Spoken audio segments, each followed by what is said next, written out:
budaya daerah asal yang relevan, menjadi Udah kasih mati, baru kasih hidup lagi. sekaligus sebagai anggota masyarakat dalam konteks lokal sosial di daerah Anda. Berikut pantun. Yang pertama, budayakan 5S di sekolah. 5S kita semua tahu, senyum, sapa, salam, Kalau bukan online dia otomatis mati. Salah satu contoh budaya 5S adalah memberi salam pada guru dan teman. Hal ini mengajak siswa pada nilai tata krama dan budi pekerti. Yang kedua, gotong royong, mengajak siswa bekerjasama dalam membersihkan lingkungan sekolah, membagi piket harian.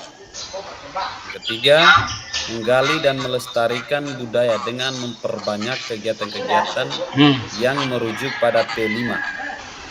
Membuat makanan lokal daerah, misalnya ada kaputu, tarian daerah, hamang, balas pantun, dan lain sebagainya. Yang berikut, keempat, melakukan kembali kegiatan-kegiatan perlombaan yang berkaitan dengan kearifan lokal dalam menyongsong hari-hari besar nasional di sekolah.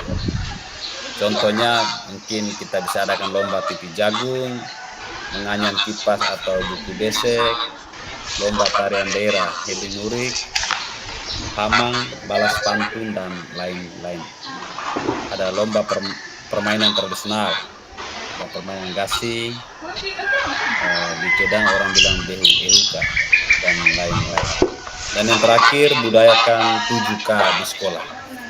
Keamanan, kebersihan, ketertiban, kerindangan, kekeluargaan, kesehatan, dan kerapian. Yang berikut, yang ketiga, sepakati satu kekuatan KHD yang menebalkan laku murid di kelas atau sekolah Anda sesuai dengan konteks lokal sosial budaya di daerah Anda yang dapat diterapkan. Di sini kelompok kami setelah berdiskusi panjang lebar, kami bersepakat bahwa kekuatan yang kita angkat di sini adalah budi pekerti. Karena dengan budi pekerti yang baik, maka selalu ada nilai-nilai. Nilai-nilai itu salah satunya toleransi, tata krama, dan rasa kebersamaan. Berikut Pak Anton. Terakhir, tantangan dan solusi dalam menerapkan pemikiran KHD. Yang pertama, tantangan. Kami melihat di sini tantangan yang ada dalam melaksanakan pembelajaran, menjadikan proses tersebut sesuai dengan nilai-nilai alam dan tuntutan sama, serta menjadi contoh teladan yang menginspirasi dan mendorong semangat murid. Itu tantangan yang kami lihat. Lalu solusinya ada 4 solusi yang kami angkat sini. Yang pertama, mengembangkan keterampilan yang relevan dengan perkembangan abad 21. Memahami karakteristik unik setiap murid. Pendekatan bermain sambil belajar dalam membantu menciptakan pengalaman pembelajaran yang lebih alami dan sesuai dengan kodrat anak. Dan yang terakhir, konsistensi dan komitmen dari sesama komunitas sekolah.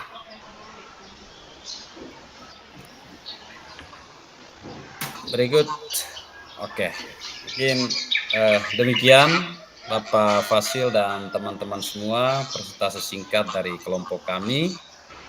Selanjutnya saya kembalikan ke moderator.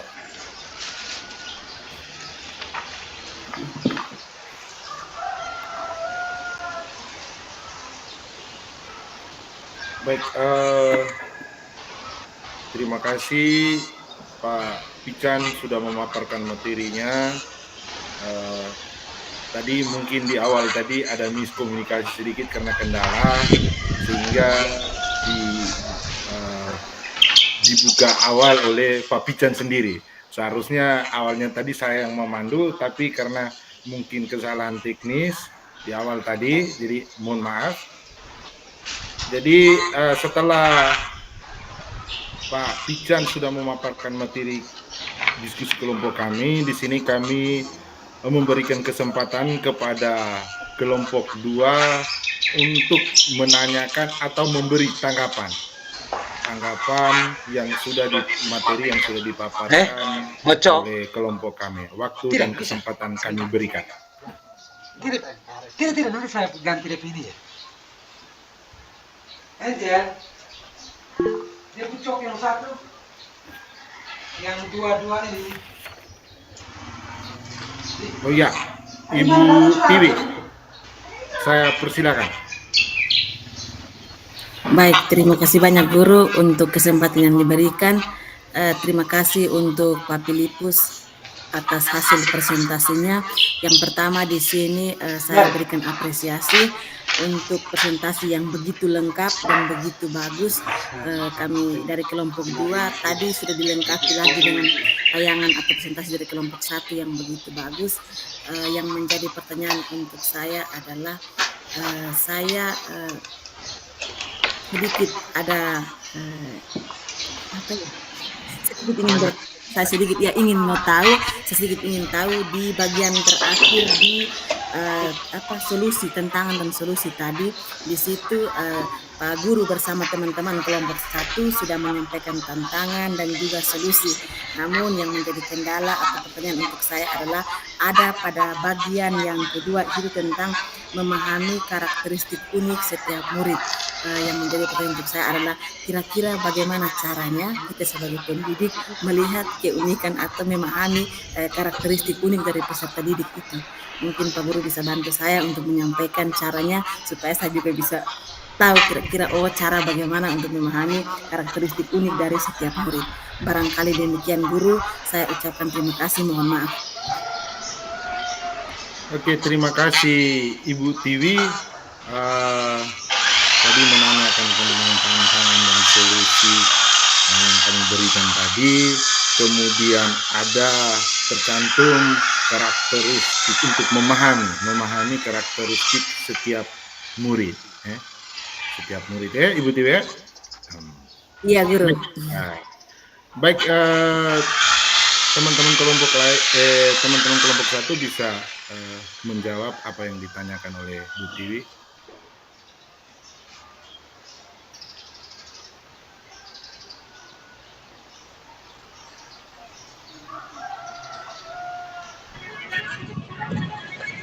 Kasih kesempatan ke Pak Servas dulu, debu baterai mau habis. Oh iya, Pak Servas. Mengkapi dulu sebelum Pak Servas punya baterai habis itu. Karena kebetulan di Kedang juga lampu sudah mati dari tadi, jadi mungkin sedikit lagi dia tidak bersama dengan kita. Pak Servas?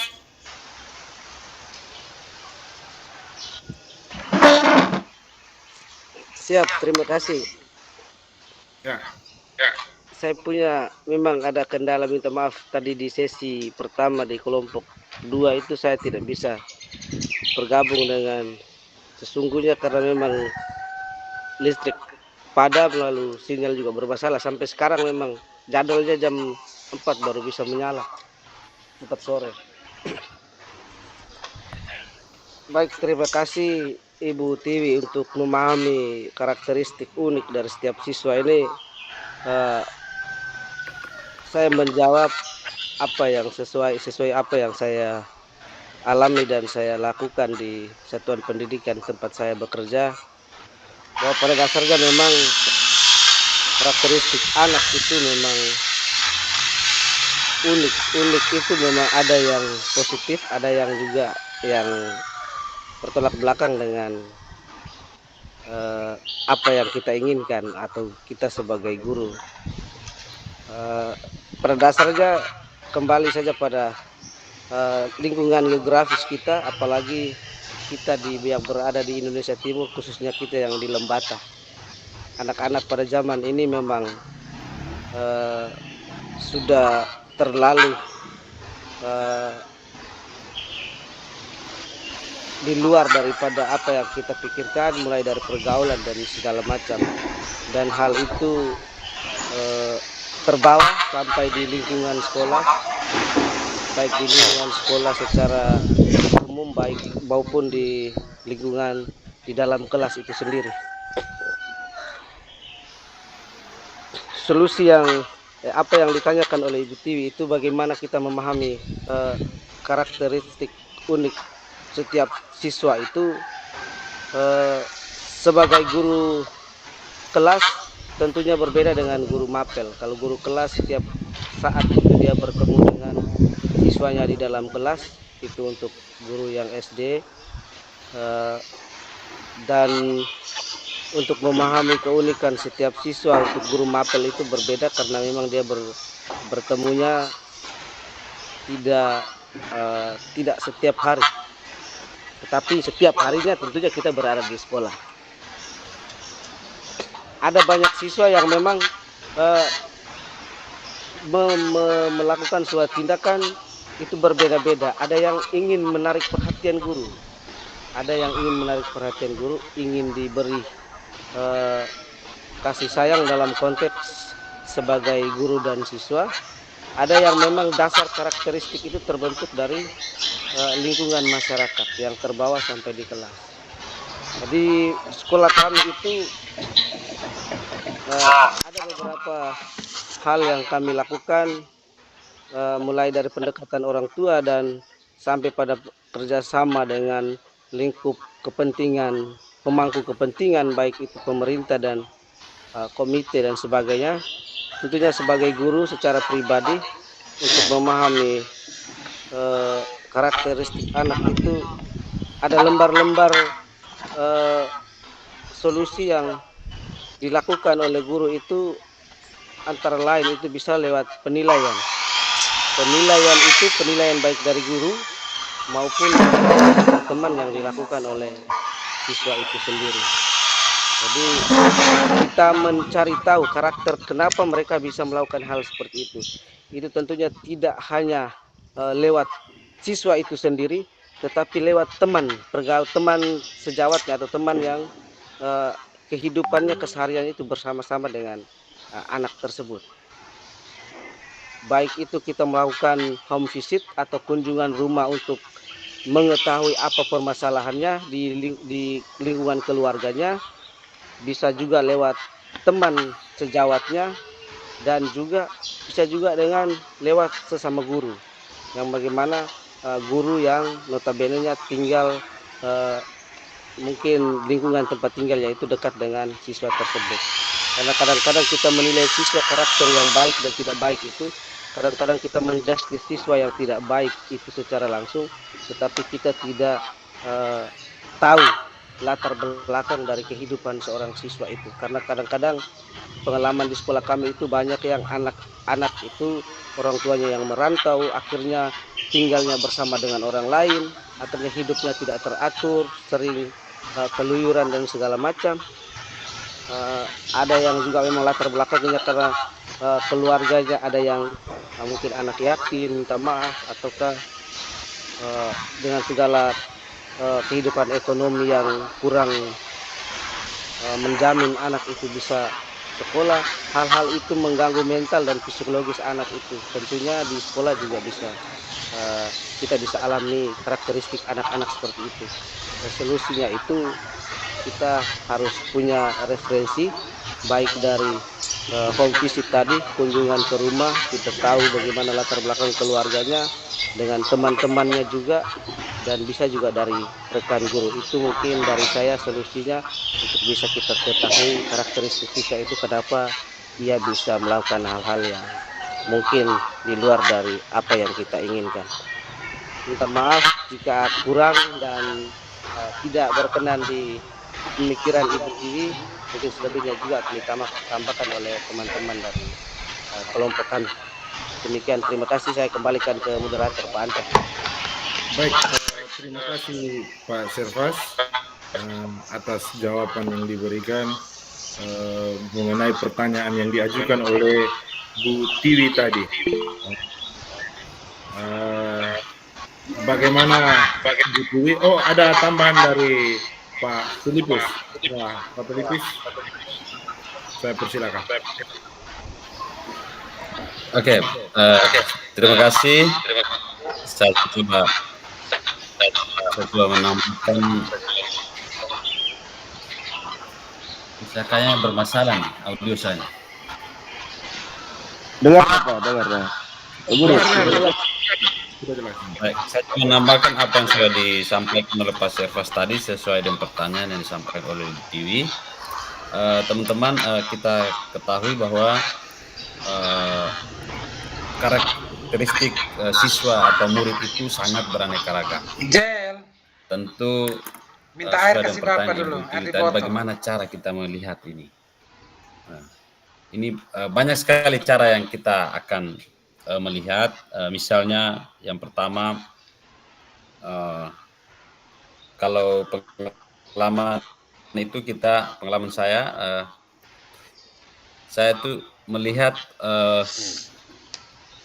kelakuan atau melihat tingkah laku siswa dalam proses mengajar. Itu yang pertama saya lakukan. Ini. Jadi kita memperhatikan bagaimana cara itu berkomunikasi baik secara verbal maupun non verbal, komunikasi antar temannya, komunikasi antar gurunya. Misalnya di dalam diskusi ada siswa yang aktif sekali mengajukan pertanyaan, ada siswa yang duduk diam tidak pernah bertanya. Salah satu cara yang pertama itu saya mengamati siswa dalam proses mengajar di kelas. Terus yang kedua, selain itu saya juga temperamen siswa, ya. Temperamen siswa.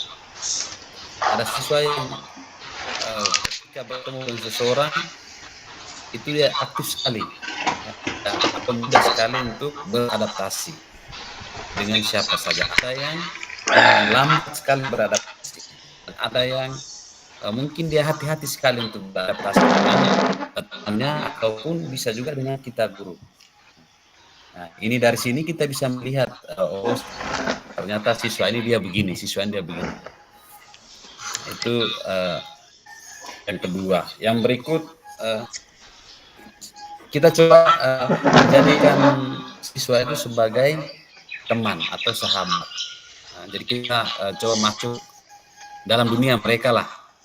Nah, kita coba bersama-sama dengan mereka. Pasti siswa tersebut dia akan merasa bahwa tidak sungkan-sungkan, ya. Jadi mungkin siswanya tadi pemalu, ketika kita suruh mereka tampil ke depan untuk melakukan atau menunjukkan minat dan bakatnya, bahkan kita suruh mereka bertanya pun mereka pasti malu. Tapi kalau kita jadikan dia sebagai teman, lalu kita coba mendekati dia, itu ya. Jadi dari malu tadi bisa juga karena merasa bahwa dia tidak sungkan-sungkan dengan kita guru, maka menyuruh dia melakukan apapun pasti dia tidak akan malu lagi. Lalu yang berikut kita juga tidak hanya melihat diri siswa saya, tapi melihat lingkungan sekitar siswa juga sangat berpengaruh dengan karakteristik siswa. Dan dari beberapa hal tadi yang saya sampaikan itu, yang paling penting yang terakhir itu tidak hanya di siswa saya, tapi kita juga menemui kelompok mereka untuk kita berdiskusi, ya, berdiskusi dengan kelompok mereka terkait dengan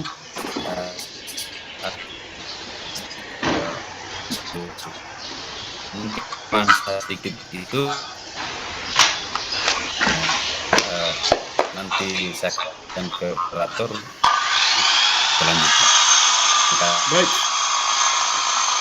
Baik, terima kasih Pak Pican. Maaf Bu Tiwi, Pak Pican punya jaringan mungkin agak terputus-putus sehingga jawabannya agak terputus juga. Jadi dari Pak Pican sampaikan bahwa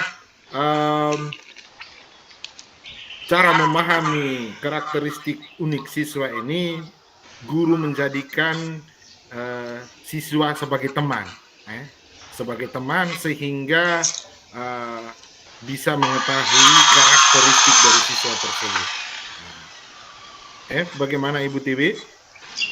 Baik, terima kasih banyak Pak Guru, terima kasih Pak Servas dan Pak Filipus untuk jawabannya. Terima kasih banyak, saya terima. Baik, terima kasih Ibu Tiwi. Teman-teman lain ada yang mau bertanya lagi? Saya persilakan. Pak Fulgensius Kasa, saya persilakan. Baik, terima kasih atas kesempatan yang diberikan. Dan terima kasih kepada kelompok 1 yang sudah memaparkan materi. Pak Anton sebagai moderator, Pak Pican sebagai ketua, terima kasih. Selamat siang. Saya tertarik dengan kesepakatan kelompok 1 tentang budi pekerti. Bisa Bapak Ibu gambarkan sedikit alasan yang kontekstual sehingga kelompok 1 menjadikan budi pekerti sebagai suatu kekuatan di wilayah. Itu yang pertama. Yang kedua, bagaimana konsep budi pekerti menurut Ki Hajar Dewantara kita sebagai pendidik bisa terapkan di lingkungan sekolah. Mungkin 2 pertanyaan yang singkat saja. Saya terima kasih atas kesempatan. Saya kembalikan moderator. Baik, terima kasih Pak Fulgensius. Ada 2 pertanyaan yang diajukan oleh Pak Fulgen mengenai budi pekerti tadi.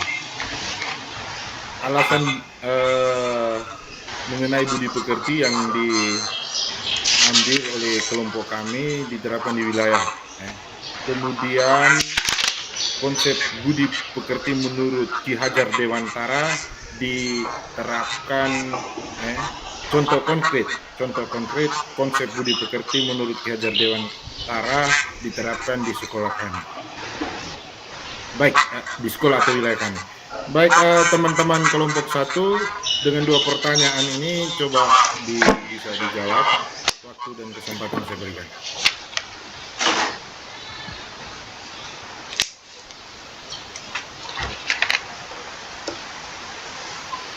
Pak Klemis, boleh?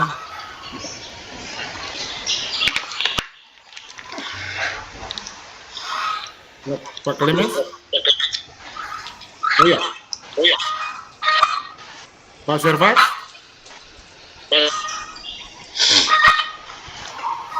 Oh iya, Pak Filipus, silakan. Oke, mungkin sebelum teman-teman lain mungkin masih apa, saya coba tanggapi dulu pertanyaan Pak Fulgen tadi. Kenapa kami kelompok kami memilih budi pekerti? Halo. Halo? Oh, Ya, Ya, silakan. Memang dengan agak listrik mati hidup juga. Jadi, kenapa kelompok kami memilih budi pekerti untuk menjadi satu kekuatan besar yang akan kita terapkan di sekolah? Karena budi pekerti sendiri memang dia membawa ada banyak manfaat ada di dalam situ. Ada kita bisa membangun komunikasi yang baik, meningkatkan rasa diri, saling menghargai, kebersamaan semua. Kami bersepakat, kami sudah bersepakat bahwa memang kita harus mengangkat nilai ini, dan ini juga sesuai dengan pemikiran atau apa yang dari Bapak pendidikan kita, itu Ki Hajar Dewantara. Kan Ki Hajar Dewantara dia poinnya itu ada di budi pekerti, itu yang kita mau tingkatkan, kita mau pertebal lagi untuk diterapkan di sekolah. Sementara nilai semua yang ada di sekolah sudah ada di poin prestasi itu, ada 3 nilai tadi ya. Pak Anton bisa geser layarnya di atas layar ke-11. Nah itu saya kira pesan kenapa itu seperti itu Pak Fulgen ya. Ada nilai di situ, toleransi juga muncul, tata krama, ada kebersamaan. Sehingga kita perlu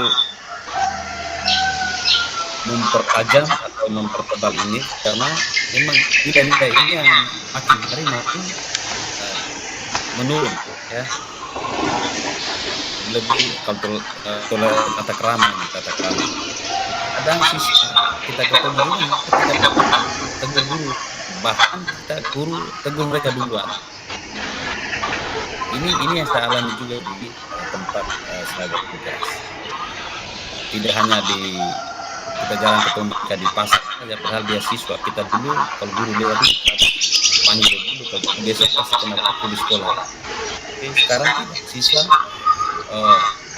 ini terus saya tatap muka langsung, dia tidak pernah memberikan senyum bahkan salam, padahal kita sebagai guru. Nah, ini yang kita tekan sehingga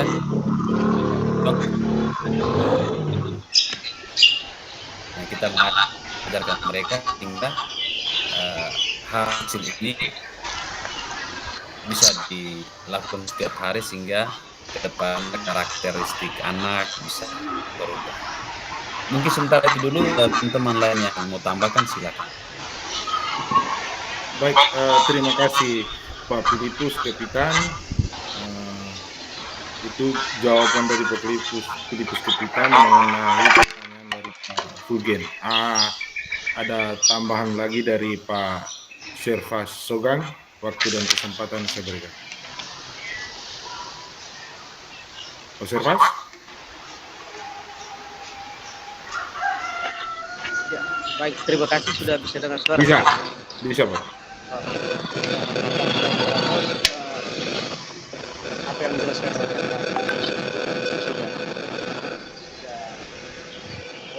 tadi, saya menambah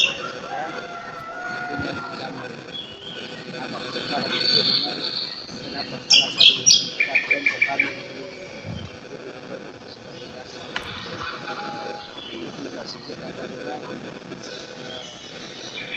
zaman ini dalam pendidikan yang sekarang beda dengan situasi yang dalam Pak Sirfas, mohon maaf, suaranya tidak kedengaran. Coba di mic-nya. mungkin guru pakai headset ya, kalau bisa headsetnya dicopot dulu.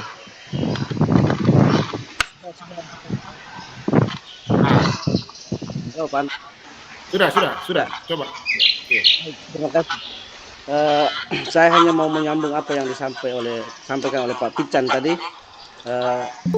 Sudah bagus sekali. Saya hanya mau menambahkan saja bahwa memang tujuan pendidikan di zaman ini adalah pendidikan karakter. Makanya alasan kita, kelompok kami memilih budi pekerti itu karena dia relevan dengan pendidikan yang sekarang kita jalani. Karena memang karakter siswa yang sekarang itu berbeda dengan karakter kita dulu. Meskipun sistem pendidikannya kita waktu dulu memang sudah dilangsungkan dengan baik, namun dulu itu kita masih sistem militer pendidikan, guru masih bersifat militer untuk mendidik siswa. Tapi di zaman ini diajarkan untuk harus selembut mungkin dan sesabar mungkin untuk menghadapi siswa. Hanya pendidikan karakter ini sangat penting sekali karena memang di lingkungan masyarakat nanti itu bukan soal nilai atau angka yang kita tulis di rapor, bukan soal ijazah, tetapi soal tingkah laku dan perbuatan peserta itu yang akan dinilai oleh masyarakat. Karena masyarakat tidak akan menanyakan berapa nilai rapor saat Anda sekolah atau nilai akhir saat Anda lulus, tetapi yang mereka lihat itu adalah karakter. Itu alasannya kenapa kita memiliki budi pekerti ini sebagai landasan. Yang kedua bahwa bagaimana pemikiran Ki Hajar Dewantara itu yang sesuai dengan apa yang kita pilih, yaitu budi pekerti ini, bahwa tentunya secara langsung dari siswa itu sudah dituangkan dalam slide presentasi tadi. Toleransi, tata krama, dan rasa kebersamaan itu apa yang sudah disampaikan oleh Pak Pican tadi, dan tentunya juga dari kita sebagai guru bisa menularkan apa yang dinawacitakan oleh Ki Hajar Dewantara tentang Ingarso Tolodo, Ing Madia Mangungkarso, dan Tuturi Handayani.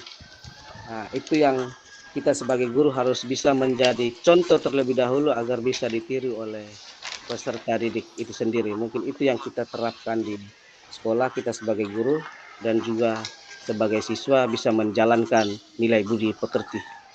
Mungkin itu tambahan dari saya, tidak jauh beda dengan Pak Pican. Saya kembalikan ke moderator. Terima kasih.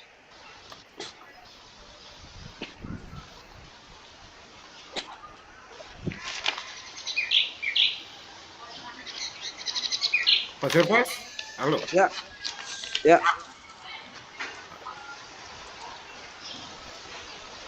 Sudah selesai Pak Anton. Maaf teman-teman, mungkin karena kendala jaringan Memang agak Pak Servas. Aduh, kita dengar jelas yang disampaikan Pak Servas, kita dengarnya jelas. ya, terima kasih Pak.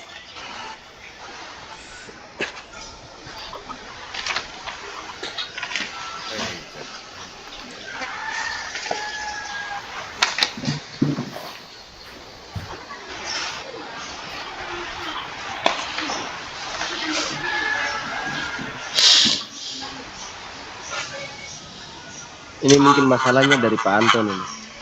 Kita ada jaringan juga agak parah. Moderator kabur.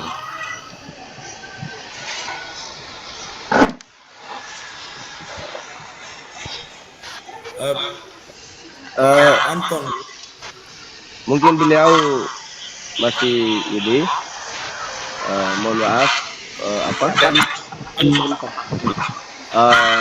untuk jawaban yang dari Pak Servas tadi untuk menanggapi pertanyaan dari Ibu kelompok 1 yang tadi, mungkin ada teman-teman dari kelompok 1 yang mau menambahkan, disilahkan, diberikan kesempatan lagi. Kalau memang sudah cukup, berarti saya kembalikan ke saya menanggapi, memberikan kesempatan kepada Pak Rusman kah? Yang bertanya tadi Pak siapa ya? Pak Fugen. Pak Fugen. Ya, ke Pak Fugen untuk bisa menanggapi atas jawaban yang diberikan oleh Pak Filipus dan Pak Servas tadi. Silakan Pak Fugen. Baik, terima kasih. Mohon maaf karena jawaban dari Pak Pican saya kurang jelas kedengarannya. Tapi saya tetap berterima kasih kepada Pak Pican dan Pak Servas yang sudah memberikan jawaban yang begitu baik sehingga saya secara pribadi saya juga memahami. Jadi sekali lagi saya terima kasih dan semua jawaban itu saya terima sebagai masukan yang baik buat diri saya dan juga kita semua. Terima kasih. Saya kembalikan. Baik, terima kasih Pak Fulgen. Bapak Ibu guru hebat, mungkin kami dari kelompok 1 memberikan kesempatan lagi kepada Bapak Ibu guru hebat dari kelompok 2. Ya, Pak Laurentius langsung angkat tangan, tidak berpanjang kata, membuang-buang waktu, silahkan. Karena kita punya waktu mungkin tinggal beberapa menit lagi. Ya betul, kita punya waktu ini saya lihat Tinggal 7 menit lagi. Ya. Baik, saya langsung saja bahwa hasil yang teman-teman kelompok 1 presentasikan memang sangat luar biasa. Saya apresiasi sehingga dan ini pertanyaan saya juga ada beberapa sih, tapi sudah banyak yang dijawab oleh teman-teman, dijelaskan oleh teman-teman atas pertanyaan dari Ibu TV yang pertama. Jadi, dan ketiga, ini saya hanya mau bertanya dan saya butuh pemikiran dari teman-teman di kelompok 1 untuk saya dan kita semua bahwa konsep pendidikan yang ditekankan oleh Bapak Ki Hajar Dewantara itu selain kreativitas dan karakter, tetapi beliau juga menekankan tentang kebebasan. Sehingga pada kesempatan ini saya mau bukan bertanya tetapi meminta pikiran dari teman-teman kelompok 1 untuk saya dan kita semua, kira-kira kekuatan-kekuatan yang teman-teman kelompok 1 munculkan sampai kepada menyepakati sebuah kekuatan itu untuk menjadi penebalan pendidikan untuk siswa, kekuatan untuk kita jalani. Itu kira-kira langkah yang mesti kita lakukan sehingga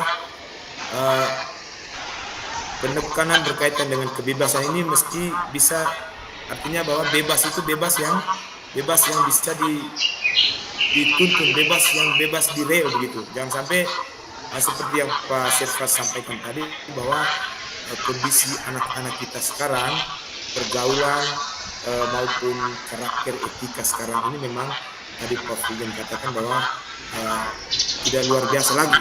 Sehingga artinya penekanan terhadap kebebasan ini kira-kira kita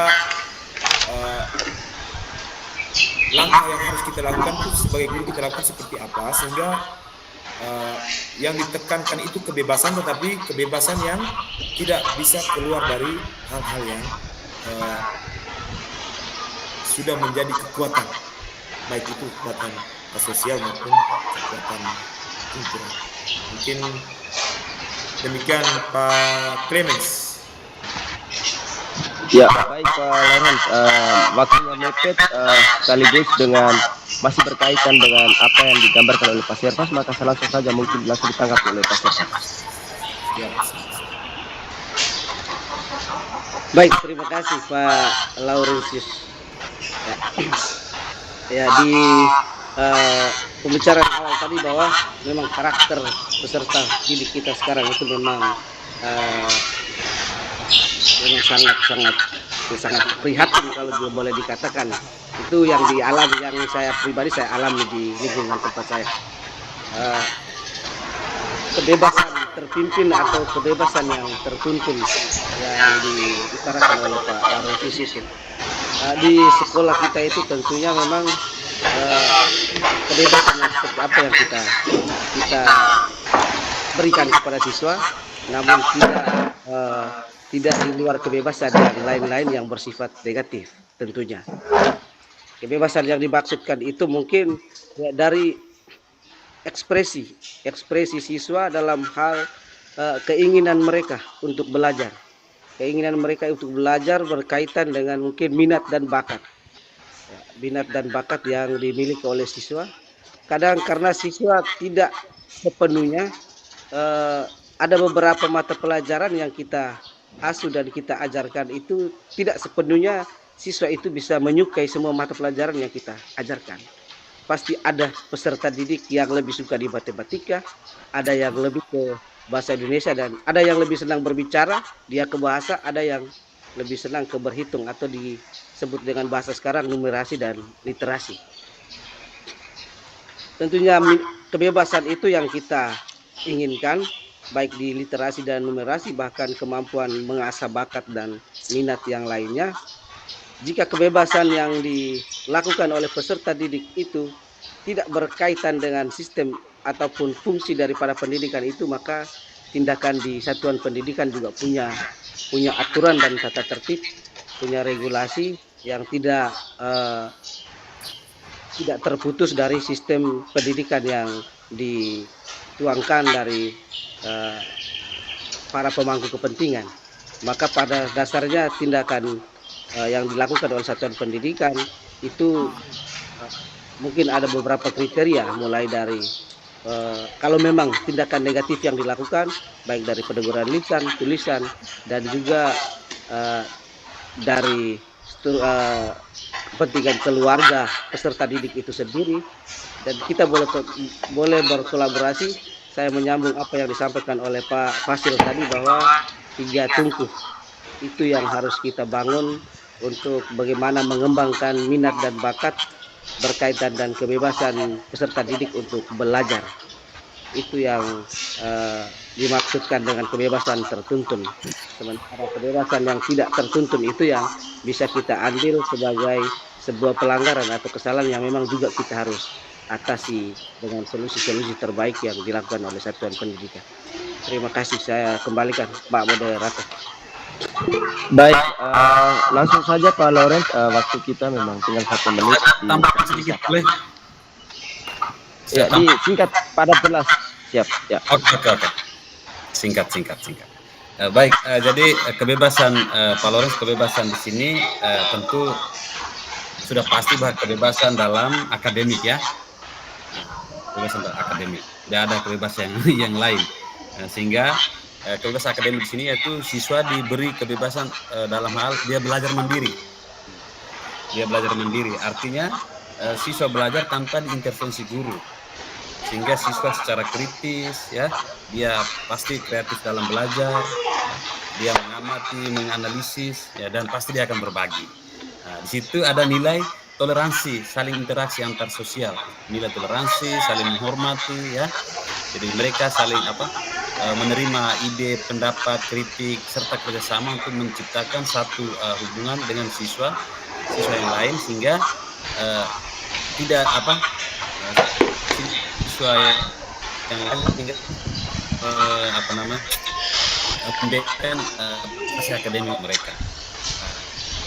Kurang lebih nanti Bapak Fasil bisa tambah. Terima kasih Pak. Baik, terima kasih tambahan Bapak Lawrence bisa menanggapi jawaban dari dua itu. Biarlah padi tumbuhnya padi, jangan harapkan padi itu tumbuhnya jagung. Ya, betul sekali, dan saya menerima dengan senang hati untuk pribadi saya dan kita semua, dan sudah tercatat rapi. Terima kasih Pak Servas dan Pak Pican. Ya, Pak Lawrence terima kasih. Langsung saja Pak Fasilitator saya. Iya, terima kasih, kita beri aplaus meriah untuk kelompok 1. Dan juga tanggapan yang luar biasa dari teman-teman kelompok 2. Saya mendengar diskusi yang sangat membangun, diskusi yang saling mengisi ya, datang dari kedua kelompok. Memang waktu ini sudah lewat, saya harus masuk ke ruang kelas B, tetapi tidak jadi soal, saya perlu memberikan penguatan ya dari apa yang sudah saya catat hasil diskusi. Saya tidak menambahkan hal baru, tetapi semua yang sudah Bapak Ibu diskusi itulah dia luar biasa. Saya catat di sini ya, banyak, jadi mungkin saya tidak secara detail. Di sini pertanyaan dari Pak siapa ya tadi, yang jadi ketuanya Pak Kapitan ya, lalu ada moderator Pak Anto berkaitan dengan gemohingnya kerjasama saling, contohnya tadi bangun rumah, potong kebun dan lain-lain, itu yang nilai-nilai yang ada secara lokal yang bisa dibuat di tingkat satuan pendidikan atau di kelas, ditebalkan di sana. Lalu ada toleransi, sini ya ada tata krama, melakukan kegiatannya, lomba-lomba, ada budaya 7K di sekolah, dan seterusnya. Lalu di sini ada Pak Servis menjawab bagaimana, ini ada pertanyaan Ibu Tiwi, ini bagaimana kita memahami, mengetahui karakteristik dari murid yang atau karakteristik unik tadi. Dan di sini dijawab oleh Pak Plipus tadi baik juga, jadikan siswa sebagai sahabat ya, karena kenal dekat sebagai sahabat maka dia punya duduk berdiri, dia punya keadaan yang unik-unik, itu pasti menjadi catatan bagi Bapak. Kalau kita kenal dekat, punya relasi yang dekat dengan seseorang, paling tidak apa yang dia suka dan tidak suka otomatis kita tahu. Itu menjadi modal pertama ya. Tentu dia pun unik yang lain itu akan menjadi catatan bagi kita, karena memang setiap anak itu lahir dan dibesarkan dengan keunikan masing-masing. Karena kemarin kita bicara tentang kodrat ya, ada 2 kodrat itu ya, kodrat alam di mana mereka dibesarkan dalam lingkungan keluarga, itu cukup memberikan kontribusi terhadap keunikan yang dimiliki oleh setiap peserta. Belum lagi keunikan karena bawaan lahir, anak kembar saja bisa berbeda ya, seperti itu. Lalu kemudian ada lagi dari Pak Servas juga jawaban yang luar biasa, lakukan assessment. Ini penilaian antar teman, penilaian diri itu juga menjadi catatan untuk mengetahui keadaan situasi yang terkini. Ya, Ibu Ros, silakan Ibu Ros, ada angkat tangan ini. Halo Ibu Ros. Mungkin salah pencet itu Bu. Kodrat zaman. Ini namanya kodrat zaman. Oke, abaikan kalau salah. Oke, saya lanjut ya. Lalu di sini Saya catat lagi Pak Fulgen, apa alasan kontekstual yang membuat kelompok 1 memilih budi pekerti yang harus ditebalkan. Saya rasa sudah dijawab dengan baik ya. Contoh budi pekerti yang diterapkan di sekolah ada jawaban dari Pak Filipus ya. Sejalan dengan nilai-nilai, kenapa dipilih untuk ditebalkan, karena itu sejalan dengan nilai-nilai lokal. Budi pekerti itu ada di mana-mana. Namun memang tadi dalam diskusi kita semua sadar bahwa kita tergerus oleh nilai-nilai yang zaman ini membuat kita yang dulu itu berperilaku atau punya budi pekerti yang sedikit berbeda. Tadi ada teman yang menyampaikan bahwa kita dulu kok dididik semi militer sehingga kita tahu menghargai tata krama kita ketika bersua dengan orang yang lebih tua, kita menyapa, cara berkomunikasi dengan orang yang lebih tua, orang yang pantas atau wajib kita hormati. Jangankan kita diksi pilihan kata saja, kita harus betul-betul saring untuk bagaimana menjaga tata krama. Tapi zaman sekarang agak repot juga. Kita omong dengan usia kita yang sudah 40-an tahun, bicara dengan belasan tahun, dia bisa balas, lo nanya, kamu nanya, ini agak repot juga. Nah tentu tata krama ini tentu perlu ditebalkan, bahwa prinsipnya harus ada nilai-nilai yang tadi disambung juga oleh teman yang lain. Ternyata kita punya perilaku sebagai guru menjadi teladan. Kemarin kalau tidak salah kita sudah bahas juga di saat kita pertemuan pertama itu kita bicara tentang kita sebagai penuntun ya, kita sebagai penuntun, kita sebagai pamong, sehingga 3 prinsip, 3 apa yang ditekankan oleh Ki Hajar Dewantara, Ingarso Sumtolodo, Madio Mangunkorso, Tuturian Dayani yang tadi disampaikan oleh salah satu teman itu bisa kita jalankan di sekolah kita, di ruang-ruang kelas kita. Karena tidak mungkin kita sen kiri belok kanan. Kita harap untuk tadi menarik Pak Filipus bilang, kita tanam padi, kita tidak mungkin minta supaya anak jadi jagung. Tapi jangan sampai kita juga sen kiri belok kanan. Kita ajarnya itu apel, tapi yang keluar dari kita punya keteladanannya itu jagung. Ini menjadi catatan bagi kita untuk kita ke depan. Ya, dengan kita menjadi guru penggerak, maka kita akan memberikan teladan yang lebih bagi teman-teman kita. Karena begini Bapak Ibu, perlu dicatat Bapak Ibu, catat baik-baik. Teman-teman yang belum guru penggerak, yang belum mengikuti calon guru penggerak ini, ada lihat Bapak Ibu nanti, mereka ada catat. Nanti mereka bikin miring bibir dulu, guru penggerak, apa ini? Kalau sen kiri belok kanan.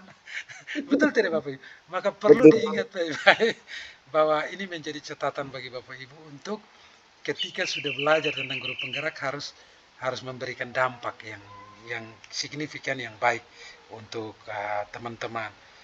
Lalu saya langsung pada yang inti terakhir, situ ada Pak Kapitan ya, bicara tentang kemerdekaan. Lalu kemudian ada kemerdekaan yang menuntun tadi, betul. Kita memang Ki Hajar Dewantara memberikan kita pandangan untuk memberikan alam kemerdekaan kepada peserta didik. Tapi kalau kita bicara tentang kemerdekaan itu bukan bebas merdeka sampai dia menabrak kemerdekaan orang lain. Tidak. Jadi tadi di tingkat satuan pendidikan itu teman ada sebut, di situ kan ada aturan sekolah, ada disiplin sekolah. Bebas, tapi bukan berarti bebas sampai minta maaf dia mau pergi jalan 2 langkah buang air kecil di situ bebas, bukan seperti itu.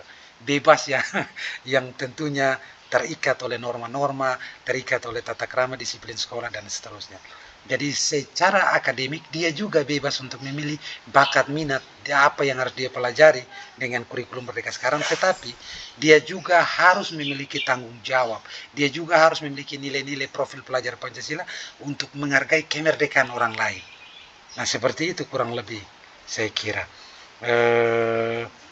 Di sini, nah tadi disampaikan soal kemerdekaan, kalau nanti ke depan kita belajar tentang apa itu disiplin positif, apa itu komitmen kelas. Kalau dari yang sudah terjadi saat ini, sekolah yang menyiapkan aturan, jadi dia sistemnya top down, tapi nanti kita akan belajar bagaimana melibatkan anak-anak, mendengar suara anak, student voice, kita sama-sama dengan mereka menyepakati hal-hal nilai-nilai yang harus dijalankan, yang namanya komitmen kelas atau kesepakatan kelas atau kesepakatan sekolah, sehingga mereka merasa bahwa itu loh bukan datang dari atas, tapi saya yang sudah sepakati, kita ketika lakukan ini maka konsekuensinya seperti ini.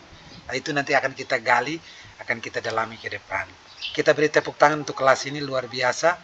Saya kira jangan terlalu lama-lama karena saya sudah curi waktunya kelas B 10 menit. Nah, 10 menit. Oleh karena itu saya sudah siap pantun, tapi saya pending pantun tadi. Ya, saya juga minta maaf tadi. Kita mulai kegiatan ini tanpa berdoa, mestinya harus berdoa. Kita lupa sama-sama karena mungkin terlalu semangat atau bagaimana. Oleh karena itu saat ini Ibu Ros yang doa, tapi doanya itu jangan doa normal, berdoa menurut agama dan seterusnya, karena saya harus skip, lompat masuk ke kamar yang lain. Ya, mohon maaf untuk ketidaknyamanan hari ini. Saya harus, ini yang keadilan kemerdekaan, dapat di sini juga harus proporsional, lompat ke belakang harus proporsional. Senang bertemu dengan Bapak Ibu untuk pertemuan ketiga. Nanti pertemuan-pertemuan berikut akan saya sampaikan lewat WA Group, tetap dipantau ya, ada hal-hal baru atau ada hal-hal yang ini ya, kita akan bangun diskusi. Terima kasih banyak. Ibu Anastasia angkat tangan. Silakan. Terima kasih Pak, saya Ya. sudah bergabung. Mohon Ya. maaf di pertemuan-pertemuan kemarin kami PP belum belum bisa bergabung. Ya. Saya mohon maaf, kali ini dengan informasi ini saya bisa berbagi kepada teman-teman PP yang lain, sehingga pada saat nanti pertemuan virtual berikutnya kami semua akan bergabung dalam virtual kita. Terima kasih, Baik. semangat buat kita semua. Ya. Selamat siang. Terima kasih. Ya, luar biasa sudah bergabung. Ya. Baik. Oke. Saya kira saya tidak perpanjang kata lagi. Nanti Ibu Anas bisa disampaikan ke teman-teman yang lain untuk nanti di pertemuan berikut kita ada dalam WA Group, kita bisa sharing ya. Kalau ada hal baru. Oke. Siap. Oke, saya minta terima kasih lagi. Oh, doa dulu. Doa silakan. Ibu Ros. Hampir lupa lagi. Pulang.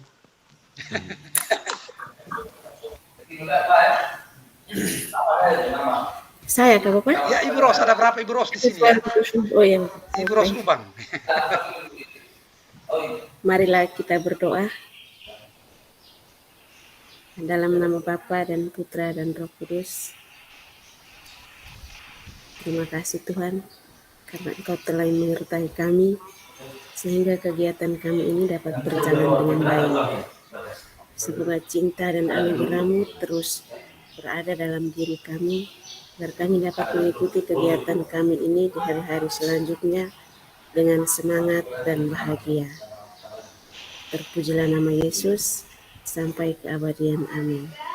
Dalam nama Bapa dan Putra dan Roh Kudus. Terima kasih Ibu Ros. Salam dan bahagia. Sampai jumpa semuanya. Ibu Anastasia. Salam dan bahagia Bapak. Sampai jumpa. Terima kasih Bapak. Shalom. Foto dulu. Oh, foto lupa. Silakan. Kamera. Tolong Siapa yang mau klik? Ibu Tiwi, silakan.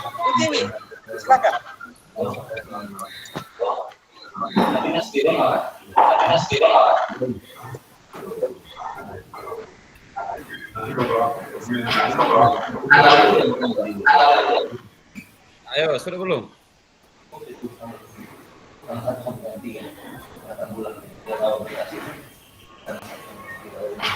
Sudah kok? Siapa yang ambil foto nih? Kalau Ibu Tiwi tidak bisa, yang lainnya boleh. Florence ambil. Florence ambil foto dulu. Pak Rusman. Hai.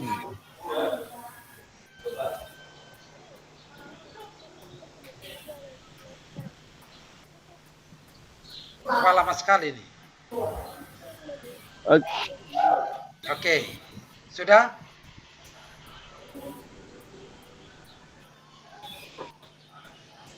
Sudah, waktu. Sudah, Bapak Tua mau kembali ke kelas sebelah. Oke, sudah ya. Oh. Oke. Oke Bapak, ya siap. Oke. Iya, selamat siang.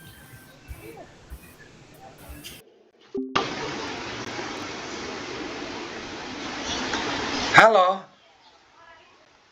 Halo. Yang berikutnya di mana lagi? Kelas B punya nih. Ini kelas B toh. Ini tutup.